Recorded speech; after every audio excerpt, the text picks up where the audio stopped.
those who look up to you as an inspirational leader in what it is that you do, what are like 3 things that anybody can do to be better as a leader? Well, the first thing I think that is very important is to listen. A lot of people think that because they're leaders, they shouldn't be listening to anybody, but it's important to listen to the people who are around you, the people who work for you, the people who you serve, so that you can be able to serve them better and be a better representation of a leader. And the second thing is to be confident. People want to feel confident following you and being a part of what you are doing. So if they see you wavering in confidence, that's gonna be an issue. And the last thing is be a leader, not a boss, and care for the people who you are, who are a part of your team. A lot of people think you should be a boss all the time and tell people what to do and push people around. But when you have a caring and loving nature, people tend to do better. I think that's so true. And I love to hear that the first thing that you mentioned was service. I think that so many people, well, hopefully they don't make it all the way to leadership, but some people who make it to leadership forget the service part of doing the leading. Isn't that right? Yeah. So you've been in the business how long, Chris-Anne? Well, overall, I've been in the business for maybe about 12 years now. So yeah.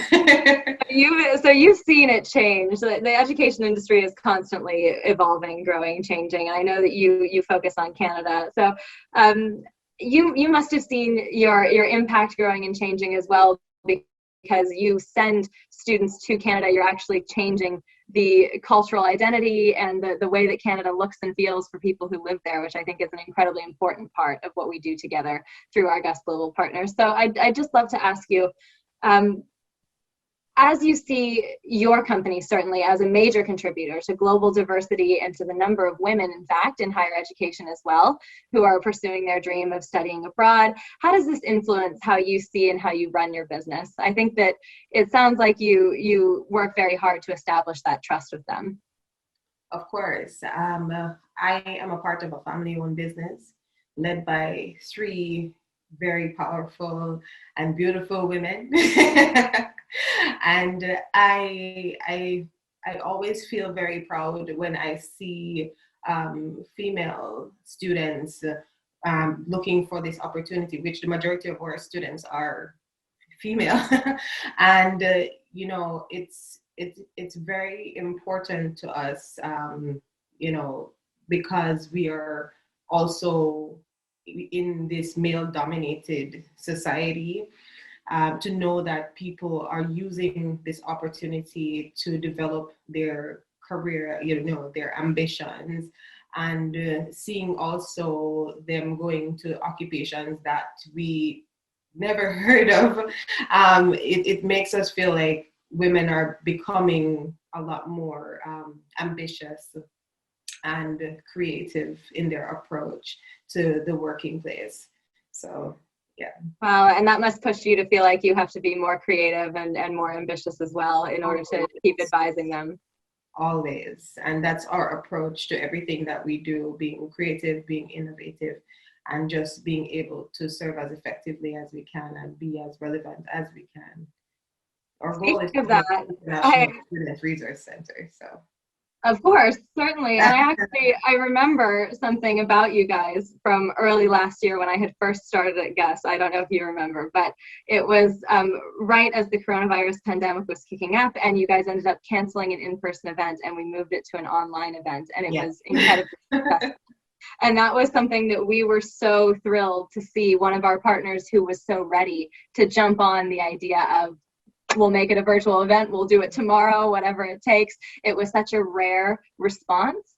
So I'd like to ask you, being a female business leader like you are, and being a business leader anywhere in any country comes with its challenges. So you especially have turned challenges into opportunities over this last year for your business. You guys are growing like crazy. How have you done it? Well, over the years, I've approached challenges differently. I've grown to realize that you have to approach each of them um, as an opportunity and not, a hurdle, and it's an opportunity to grow. And as you stated before, being creative and innovative is important. And I think that we were able to develop these two things over the period of time that we have been serving. And that was an excellent example. Coronavirus came and a lot of agencies went down because, there were students just weren't thinking in that line anymore. And it hit us too. And we had to just bring up the creativity and we said we're not taking this line down. We have to step up and do something. And it was fun, and it was just one of the best things to realize that you came out of it being able to provide something new and different to the students who are waiting to hear that there is still an opportunity. What is the thing that drives and inspires you to continue achieving after 12 years? Well, for anything that people do, it's usually their family. And it's the same for me. The family that I work with, my kids, my husband, right? But it's also because of what I'm working for, right? Which is to basically create a pathway or a gateway for people to become the best version of themselves through career development and education, right? Through experiences. I'm very fond of experiences, traveling and all of that. I want everybody to have those opportunities. And so every day it's what I think about.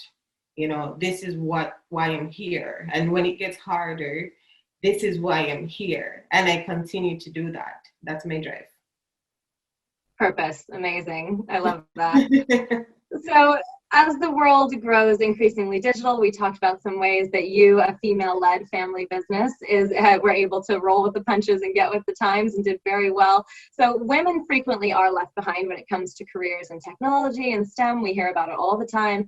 So every year though at GUS, and I'm sure for you guys as well at Tenn-K, we see more female applicants getting ready to enter these traditionally male-dominated fields. And so how does that feel for you to be influencing this in real time, in real life? Because that's what you guys are honestly doing, and having this female perspective brought into the classroom, which is so essential. How is that for you guys?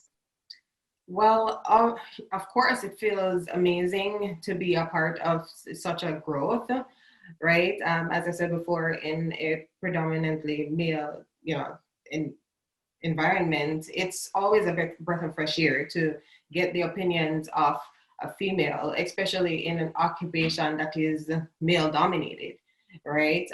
We already know the struggles that we face as women. We're not paid as much, and we don't get the props that we are supposed to be getting, for the work that we are doing.